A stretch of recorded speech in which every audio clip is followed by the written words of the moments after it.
Number 7, Russell Wilson. There is no way you can tell the story of the season without all the different things, from the trade back in March to the struggles out of the gate here to the controversy that initially seemed to be centered predominantly around Nathaniel Hackett, the head coach, but then in recent weeks has swung much more, it seems, toward Russell Wilson, to the point that you had Pete Carroll in recent days mentioning that, Gino's wearing that wristband now. It's really helping, and there was some resistance to that in the past. If you look at Russell Wilson right now in Denver, not wearing a wristband. Taking so many shots. If you think about some of the issues that the Broncos had, especially in the early weeks of the season, plays not getting in time, delay of games, there's a lot there. Why does everyone hate Russ? I'm not saying I hate Russ at all. I'm not saying He's you been banged are, up a lot. Seems like all of his former teammates do. I think it seems to be the lack. Well, the former teammates is a different thing. I think that the social media and some of the, let's call it, lack of awareness amidst the struggles probably is driving that. Number 6 on my list, I'm going to say Mike McDaniel. Has there ever been a coach who has come in and had a bigger challenge to prove that you actually should have that job, except maybe now Jeff Saturday, than Mike McDaniel? All right, he takes the job in January. It was a surprise hire, hadn't interviewed anyplace else. I've known Mike for a long time. He's a different personality, unbelievably smart guy, but someone who not a lot of people would have said, that guy's definitely a head coach. Right. And immediately has stories about they were tampering with Sean Payton. They didn't really want him. This was not plan A. They come out, they start hot in the season, but then Tua Tagovailoa, the concussion controversy, Mike has to speak on that. He is not a doctor, but had to speak on behalf of people because you don't generally put your team doctors up behind the microphone. Weathers that storm, comes back again. They're putting up massive numbers. They're all in. They're a relevant team, and the Dolphins have not had a lot of periods of relevancy.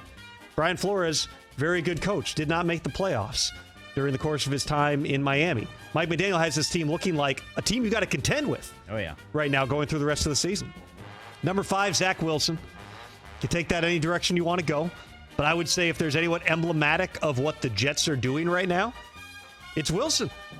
People were calling for his benching after the game a couple of weeks ago. Comes back and plays pretty well last week in an upset win over the Bills. He's going to decide, all right, this is a very young, talented roster that Joe Douglas has built. They've driven things the right way with Robert Saleh. They're going to go, though, as Russell Wilson goes, good and bad. And he's very much at the forefront of this. Number 4, I'm going to say Devonte Adams, because was there any trade that had a ripple effect across 2 teams like this one? Maybe the Russell Wilson trade, but he goes to the Raiders, a team that was in the playoffs a year ago. They decide to overhaul it. We're going to upgrade, and they're not playing well. And they have long stretches where they're not scoring. And meanwhile, the Packers can't score because Aaron Rodgers doesn't seem to trust those receivers. Doesn't want to push the ball down the field. Long relationship with Devonte Adams. Now without him, Aaron Rodgers hasn't looked like Aaron Rodgers. Number 3, I'm going to say Jalen Hurts. Another guy who, similar to what I was saying about Taylor Heineke earlier, it's been 3 years of his NFL career, and everyone's been trying to get rid of him. The Eagles have all the picks. They can get any quarterback they want. Jalen Hurts is going, are you sure you want to do that? You sure you want to replace me? Right. I seem like I'm going the right direction. We're undefeated. Howie Roseman's added all these talented pieces, but Hurts is playing at a high level.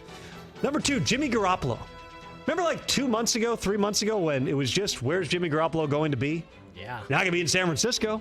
Nope. Now he's the quarterback on a team that, granted, is driven by the defense and by Christian McCaffrey and Deebo Samuel.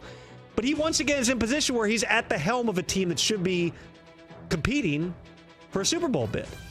I put Garoppolo on that list. And then number 1, it's probably not going to come as a surprise after the first couple hours of the show, Jim Irsay. Yeah.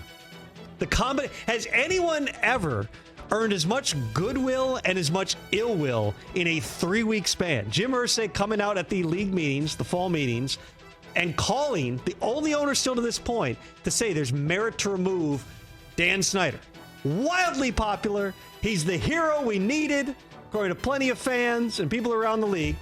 3 weeks later, fire Frank Reich and hire Jeff Saturday and hold the press conference, and everyone wants to know, what in the world are you doing? Who did I miss? Brockman. Who did I miss on this list? 2 right off the top of the head for me, Tyreek Hill and Patrick Mahomes. Dak Prescott, I think, could be up there.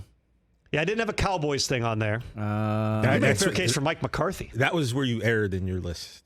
No Cowboy love. No Cowboy love. Well, far less chance that this is going to go viral.